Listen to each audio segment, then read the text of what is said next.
जी start लेते हैं exercise 5.3 और 5.3 के टोटल हमने करने हैं 3 क्वेश्चंस। तो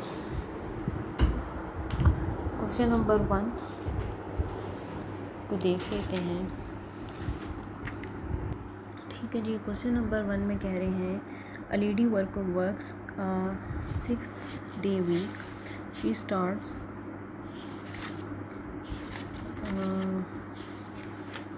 ठीक है, टाइमिंग्स बताई गई हैं हमें कि वो उसकी जो वर्किंग आवर्स है वो 7 AM से लेके 4 PM तक है। ठीक है, तो अगर हम इसको काउंट करें 7 AM से 4 PM तक तो ये हमारे पास बनते हैं 9 आवर्स। लेकिन फिर वो कह रहे हैं कि उसमें वो ब्रेक लेती है मॉर्निंग टाइम में 15 मिनट्स और 45 मिनट्स लेती है आफ्टरनून। तो 45 और 15 मिनट्स टोटल टाइम बनता है 1 आवर का, यानी कि 60 मिनट्स का। तो how long does she actually work in week. ठीक है, एक्चुअल उसकी वर्किंग आवर्स क्या हैं। ठीक है, तो एक्चुअल उसकी जो वर्किंग आवर्स है इन वीक वो उसमें से अगर हम 1 घंटा उसकी ब्रेक टाइम निकाल दें तो वो बन जाता है 8 आवर्स। ठीक है, तो एक्चुअली वो कितने आवर्स काम कर रही है, 8 आवर्स उसकी वर्किंग आवर है। फिर रेट ऑफ पेमेंट जो है वो बताया गया है पर आवर के हिसाब से कि पर आवर में जो है 1 घंटे में उसकी अर्निंग कितनी है 40 रुपीज़। तो 8 आवर्स में कितनी होंगी ये हम फाइंड आउट कर लेते हैं पर डे के हिसाब से, और फिर उसको पर वीक से मल्टीप्लाई कर लेंगे, यानी कि 6 से मल्टीप्लाई कर लेंगे। तो चलें इसको स्टार्ट करते हैं। क्वेश्चन नंबर 1 है एक्सरसाइज आपकी 5.3 का। सैलरी रेट पर आवर पहले लिख लेते हैं, आपका हो जाएगा। इधर लिखिएगा आप सोल्यूशन। रेट पर आवर वो हमारे पास कितना था, दैट वाज 40 रुपीज़। फिर नंबर ऑफ़ वर्किंग आवर्स कितने बताए थे उन्होंने एक्चुअल के अलावा, जो उन्होंने स्टार्टिंग में बताए थे वर्किंग आवर्स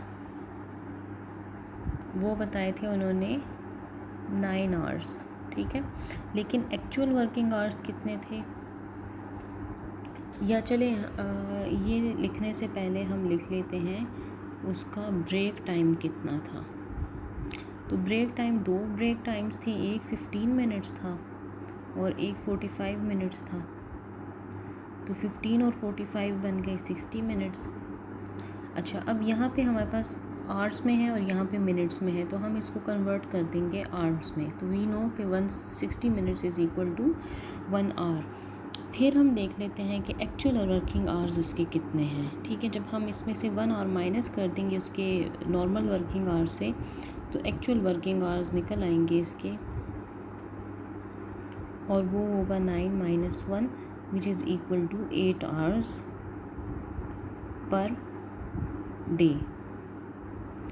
ठीक है, अच्छा, अब नेक्स्ट स्टेटमेंट क्या थी कि उसके 1 हफ्ते में वो कितना काम करती है। तो नंबर ऑफ डेज या वर्किंग डेज उसके कितने हैं इन अ वीक। तो वो थे हमारे पास 6 डेज़, ये गिवन है हमारे पास। ठीक है, अब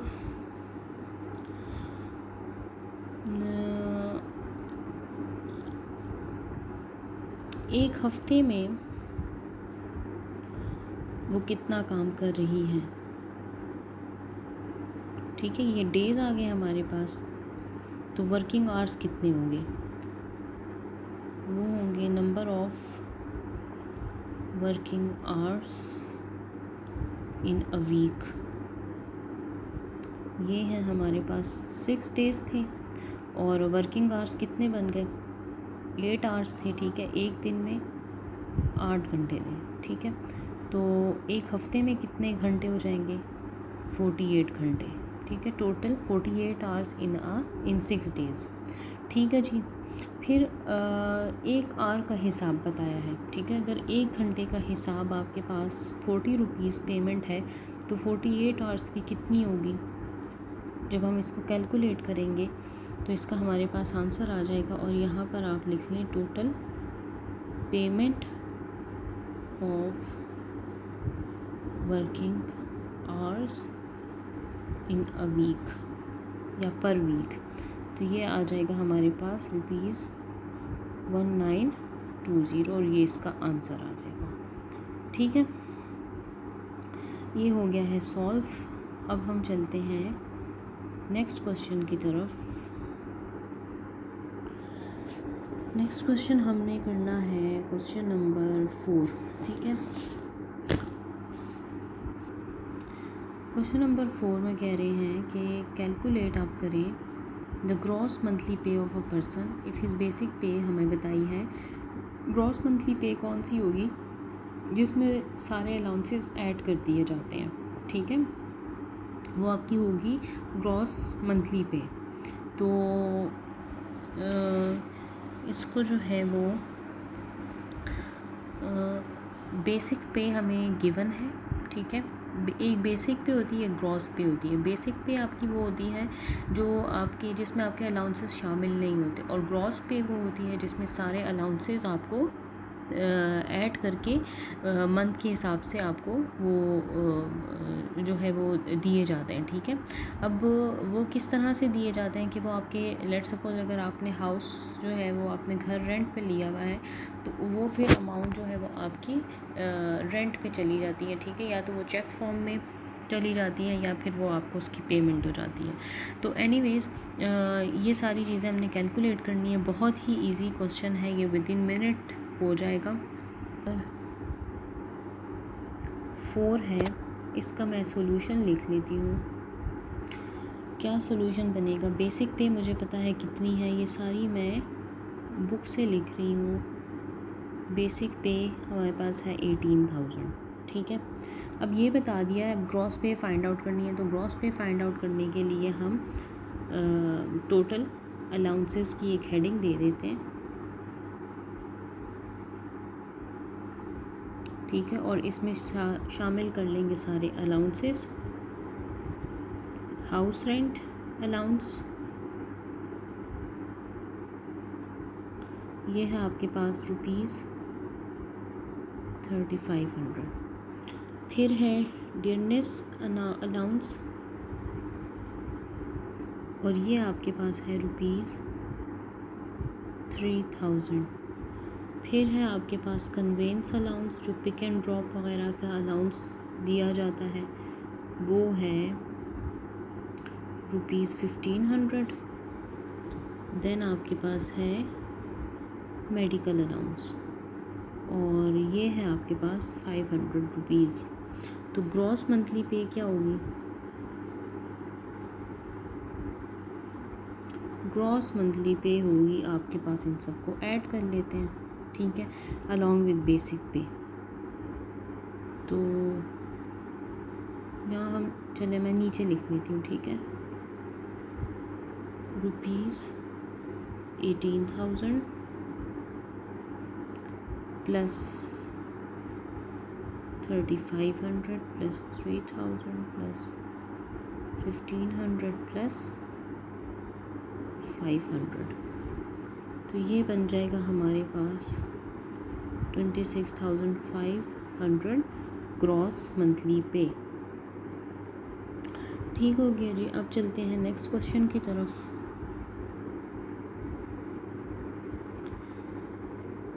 अच्छा जी, नेक्स्ट क्वेश्चन है हमारे पास क्वेश्चन नंबर 6 और इसके 3 पार्ट्स हैं। तो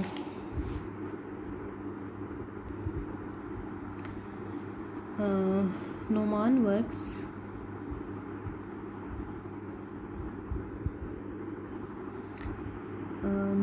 works in a factory। ठीक है, where basic hourly rate is ₹50 for 35 hour week and overtime is paid at time and half how much will he earn in a week when he works for. ठीक है, तो हमें बताया गया है कि जो एक शख्स है नोमान, ठीक है, वो फैक्ट्री में काम करता है और उसको और घंटे के हिसाब से जो है वो पे मिलती है। ठीक है, उसके पर आवर रेट कितना है, ₹50। और ₹50 किस बेस पे दिया जाता है, उसको 35 आवर वीक पे दिया जाता है। ठीक है, तो overtime is paid and at time and half. अब ओवर टाइम जो है वो कहते हैं कि ओवर टाइम क्या होगा आपके पास, ओवर टाइम वो टाइम होगा, मतलब 35 घंटे काम करने के लिए उसका जो आवर्ली रेट है वो ₹50 है। ठीक हो गया, तो जो ओवर टाइम रेट है वो हाफ़ दिया जाता है। ठीक है, उसका जो टाइम रेट है, ठीक है, उसका अलग रेट होगा।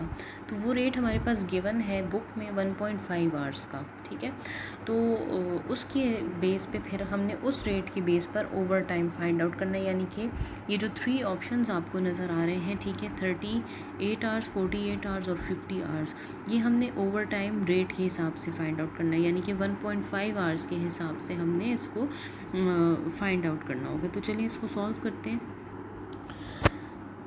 इसमें हम लिख लेते हैं जी, नंबर ऑफ आवर्स। ठीक है, फर्स्ट पॉइंट इज़ 38 आवर्स।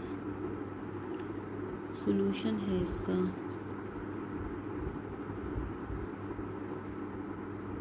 हमारे पास जो गिवन है वो कह रहे हैं कि 1 घंटे में उसका कितना है, जो टाइम फिक्स है उसने 35 आवर्स काम करना है एक हफ्ते में। ठीक है जी, और रेट उसका बताया हुआ है 35 आवर्स का, यानी कि घंटे के हिसाब से उसका रेट बनता है 50। ठीक है, अगर वो 35 आवर्स काम करेगा तो उसको 50 से मल्टीप्लाई कर लेंगे तो वो उसका बेसिक आवर रेट होगा। यानी कि अर्निंग उसकी कितनी होगी, 35 आवर्स की अर्निंग है उसकी 50 मल्टीप्लाइड बाई 35। ठीक है, तो एक हफ्ते में उसको कितने रुपीज़ मिलते हैं, 1750 रुपीज़ इसको एक हफ्ते में मिलते हैं। अब ये नॉर्मल रेट है। ठीक है, अब ये वाला जो नॉर्मल रेट है ना, ये आपका अप्लाई होगा तीनों पार्ट्स पे। जो 1 to 3 पार्ट्स हैं, 38 आवर्स, 48 आवर्स और 50 आवर्स, इन सब पे ये नॉर्मल रेट अप्लाई होगा। लेकिन ओवर टाइम के लिए हमारे पास एक अमाउंट गिवन है, ठीक है, जिसको हम कह रहे हैं टाइम एंड हाफ।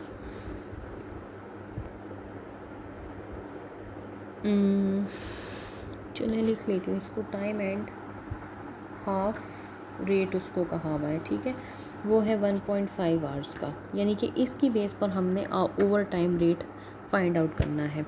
ठीक है, तो ओवर टाइम रेट क्या बनेगा, अब हम कर रहे हैं over time rate find out करना। तो हमारे पास जो नॉर्मल रेट है वो कितना है, 50। तो ओवर टाइम रेट के लिए हमारे पास क्या हो जाएगा, ये आ जाएगा ₹75।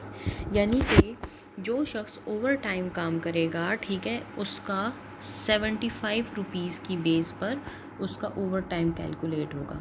अब ज़रा हम ओवर टाइम देख लेते हैं कि ये जो नुमान है, ये अगर 35 की बजाय 38 आवर्स काम करता है तो उसका ओवर टाइम रेट कितना बनता है। ओवर टाइम रेट क्या हो जाएगा, वो 3 घंटे ज़्यादा काम कर रहा है। नॉर्मल 35 आवर्स है, लेकिन वो कितने घंटे काम कर रहा है, ओवर टाइम 3 घंटे काम कर रहा है। ठीक है, तो यहाँ पे हम लिख लेते हैं इसका ओवर टाइम क्या बनेगा। ओवर टाइम बन रहा है इसका 38 माइनस 35, दैट इज़ 3 आवर्स। अब नोमान का जो है वो 3 आवर्स बन रहा है ओवर टाइम। तो ओवर टाइम को का रेट हम फाइंड आउट करेंगे 75 के साथ, जैसे कि हमने नॉर्मल के लिए किया था 50 के साथ। तो ओवर टाइम के लिए जो आपके पास उसकी वेज आएगी, ठीक है, यानी कि उजरत जो आएगी वो ओवर टाइम की वो कितनी आएगी, 3 मल्टीप्लाइड बाई 75, तो ये कितने रुपीज़ बन जाएंगे, 225 रुपीज़ बन जाएंगे। यानी कि उसने ओवर टाइम का उसको कितना वेज मिला, उसको कितनी उजरत मिली, 225। ठीक है, नॉर्मल उसकी कितनी थी एक हफ़्ते की, 35 आवर्स की, 1750। 1750 में जब आप 225 ऐड करेंगे तो वो उसका 38 आवर्स का की वेज बन जाएगी। तो total ways of working hours वो कितनी है, रुपीज़ 1750 प्लस 225, तो ये आ गया आपके पास 1975। ठीक है जी, ये आ गया आपके पास आंसर। अब इसके सेकंड पार्ट पर चले जाते हैं। सेकंड टाइम में आपके पास जो टोटल आवर्स हैं वो 48 आवर्स हैं, एक्चुअल कितने थे, 35 थे। ठीक है, तो आपने क्या करना है, अब इन क्वेश्चंस को सॉल्व करने का क्या तरीक़ा है कि ये आपने यहाँ तक इस क्वेश्चन को एज़ इट इज़ सॉल्व करना है। ठीक है, अब मैं आपको करवा रही हूँ क्वेश्चन नंबर 6 का सेकंड पार्ट, तो मैं इसको रब कर देती हूँ। ठीक है, क्वेश्चन नंबर 6 पार्ट 2, 48 आवर्स के लिए हमने लिख लिया है। Number of working hours normal 35 थे, उसको 50 से मल्टीप्लाई किया तो हमारे पास आ गया ये। अच्छा, अब हम लिखेंगे ओवर टाइम। ओवर टाइम इसका कितना बन रहा है, 48 आवर्स हैं। अगर वो 35 की जगह 48 आवर्स काम कर रहा है तो उसके एक्स्ट्रा आवर्स कितने बन रहे हैं, 13। ओवर टाइम रेट हमें पता है 50 मल्टीप्लाइड बाय 1.5 यानी कि 75, ये भी फ़िक्स अमाउंट है आपके पास। ठीक है, अब उसकी जो एक्स्ट्रा आवर्स की वेज है, वेज ऑफ ओवर टाइम, यानी कि ओवर टाइम की उसकी वेज कितनी है, 13, और उसको मल्टीप्लाई कर लेंगे 75 के साथ, तो आपके पास इसकी अमाउंट आ जाएगी। फिर टोटल उसकी वेज कितनी बन रही है, टोटल वेज आपकी बनेगी यानी कि 1750 और उसको प्लस कर लेंगे जैसे कि हमने प्रीवियस क्वेश्चन में किया था, 1750 प्लस ये वाली अमाउंट। ठीक है, तो ये आपके पास टोटल इसका आंसर आ जाएगा इन रुपीज़। इसी तरह से पार्ट 3 भी है, वो 50 आवर्स है। ठीक है, तो इसको आप कैसे करेंगे कि 50 माइनस 35 कर लेंगे, तो ये आपके पास आ जाएगा 15 आवर्स, और रिमेनिंग सारे स्टेप्स सेम है। यानी कि आपके जहाँ पर 13 आवर्स थे प्रीवियस में, उसकी जगह आप 15 आवर्स पुट कर देंगे और उसको फिर आप जो है 75 से मल्टीप्लाई कर लेंगे, तो आपके पास एक्स्ट्रा ओवर टाइम का वेज आ जाएगी। ठीक है, और फिर जो ओवर टाइम है उसको आप 1750 से मल्टीप्लाई कर लेंगे, तो आपके पास टोटल आंसर आ जाएगा, यानी कि 50 आवर्स का रेट आपके पास आ जाएगा। ठीक है जी, इसके बाद आपके हैं रिव्यू एक्सरसाइज, और रिव्यू एक्सरसाइज में आपने करने हैं टोटल क्वेश्चन नंबर 1 का पार्ट। ठीक है, क्वेश्चन नंबर 1 करना है, यानी कि आपके हैं इसमें MCQs हैं। ठीक है, और क्वेश्चन नंबर 3 और 4 करना है। ठीक है, 2 भी करना है। तो आपने क्या करना है, अब रिव्यू एक्सरसाइज आपने ख़ुद से करनी है। ये मैं आपको क्यों बता रही हूँ, क्योंकि क्वेश्चन नंबर 3 और 4 बेसिकली इसके लॉन्ग क्वेश्चंस हैं, 1 और 2 इसके ऑब्जेक्टिव हैं। तो ऑब्जेक्टिव जो है वो हम क्लास में डिस्कस करेंगे, और आपने क्वेश्चन नंबर 3 और 4 करना है, क्योंकि ये क्वेश्चंस मैंने आपको similar questions, exact similar questions आपको मैंने एक्सरसाइज 5.1 और 5.2 में करवाए हैं। ठीक है, तो क्वेश्चन नंबर 3 और 4 जो हैं वो आपके 5.1 और 5.2 एक्सरसाइज से रिलेटेड है। ठीक है, सिर्फ वैल्यूज़ चेंज है, आपने वो वैल्यूज़ पुट करनी है और आपके पास आंसर आ जाएगा। ठीक है, थ्री लाइंस का इसका ये क्वेश्चन सॉल्व हो जाएगा। और आपने फिर क्या करना है कि ऑब्जेक्टिव आप लोग बुक पे ही सॉल्व कर लें, ये मैं आपको क्लास में करवाऊँगी।